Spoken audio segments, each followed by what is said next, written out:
Iran போரில் ஜெயிச்சிருச்சு வெறும் பூனையை வச்சு. அந்த காலத்தில் பெர்சியா அப்படின்னா ஈரான் ஈராக் அது சேர்ந்ததுக்கு தான் பெர்சியா பாரசீகம் அப்படின்னு பேர். இங்கிட்டு பார்த்தீங்க யார் அப்படின்னா எகிப்து. நடந்தது கிமு 525. இங்கிட்டு ஒரு 10,000-20,000 பேர், இங்கிட்டு ஒரு 10,000-20,000 பேர். அந்த பாரசீக நாட்டு ராஜா வந்து இப்போ எகிப்து மேலே படையெடுத்து போகிறாங்க. சரியா? அப்படி பயங்கரமாக மார்ச் பண்ணி போகிறாங்கன்னு வச்சுக்கோங்களேன். இப்போ போர் ஆரம்பிக்கிறதுக்கான நேரம் இது.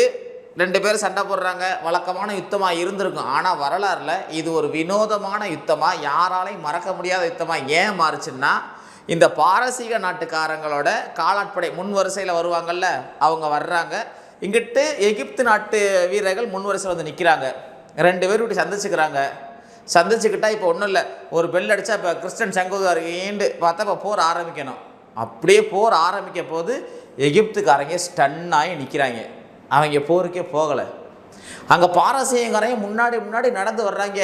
இவங்க அப்படியே ஆயுதத்தை போட்டு அப்படியே சரண்டர் ஆகுறாங்க. என்னடா மேட்ரு அப்படின்னு பார்த்தா, அந்த பாரசீக படைக்காரங்களோட கையில் இருந்த சீல்டில் சில உருவம் இருக்குது. அதுலேயும் குறிப்பாக என்ன இருக்குன்னா, பூனையோட உருவம் இருக்குது. பூனையோட உருவத்தை பார்த்த உடனேயே எகிப்துக்காரங்க அப்படியே ஸ்டன்னாகி நின்ட்டாங்க. அது மட்டும் இல்லை, பாரசீகத்துக்காரங்க என்ன பண்ணுறாங்கன்னா, சில பூனைகளையும் கொண்டு வந்து முன்னாடி போய்த்தல அப்படின்னு பற்றி விட்டாங்க. ஸோ அப்போ அந்த பூனைகள் யாரை நோக்கி வருதுன்னா, எகிப்துக்காரங்களை நோக்கி வருது. அவங்களால ஒன்றுமே பண்ண முடியலை. எகிப்துக்காரங்க பூனையை வழிபட்டிருக்காங்க. சரி, வழிபட்டா என்ன?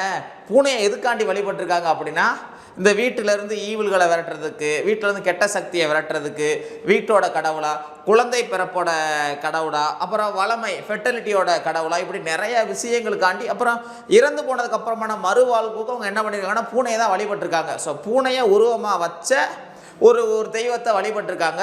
சரி, இதுக்கு என்ன? பூனையை அவங்க வழிபட்டனால பூனையை கொல்ல மாட்டாங்க. பூனையை கொண்டாங்க அப்படின்னா அந்த யார் கொண்டானோ அவனுக்கு மரண தண்டனை. அப்போ போர் நடக்க போகுது. போரில் கொல்லாமல் என்ன பண்ணுறது அப்படின்னா, அவங்க கொல்லலை. பூனையை எங்களால் கொல்ல முடியாது, யாரும் இல்லை சொல்லிக்கலை. ஆனால் யாருமே சண்டை போடலை. இதை வாய்ப்பா, ஏன்னா இது தெரிஞ்சுதான் அந்த பாரசீக மன்னனே செட்டப் போட வந்தேன். அதனால தான் தெரிஞ்சுக்கோங்க, போரில் ஜெயிக்கணுமா, போட்டியில் ஜெயிக்கணுமா, எதிரியை நல்லா அண்டர்ஸ்டாண்ட் பண்ணி வச்சுக்கணும். எகிப்துக்காரன் பூனையை கொல்ல மாட்டேன், தூக்கிட்டு வாடா பூனைன்னு சொல்லி பூனையை தூக்கிட்டு வந்து புள்ள வேக விட்டாங்க. அந்த போரில் எகிப்துக்காரங்க சண்டை போடலை. ரொம்ப ஈஸியாக பாரசீக மன்னன் என்ன பண்ணிட்டான் அப்படின்னா எகிப்து ஜெயிச்சிட்டான். ஸோ இதுதான் புகழ்பெற்ற பேட்டில் ஆஃப் பெலூசியம் அப்படின்னு கிமு 525 நடந்த இந்த போர் வந்து வரலாறுல செம ஃபன்னான போர். இப்படி சில மூடப்பழக்கங்கள்னால உலகத்தில் என்னென்ன நடந்திருக்கு. ஆவதும் பூனையாலே, அழிவதும் பூனையாலே.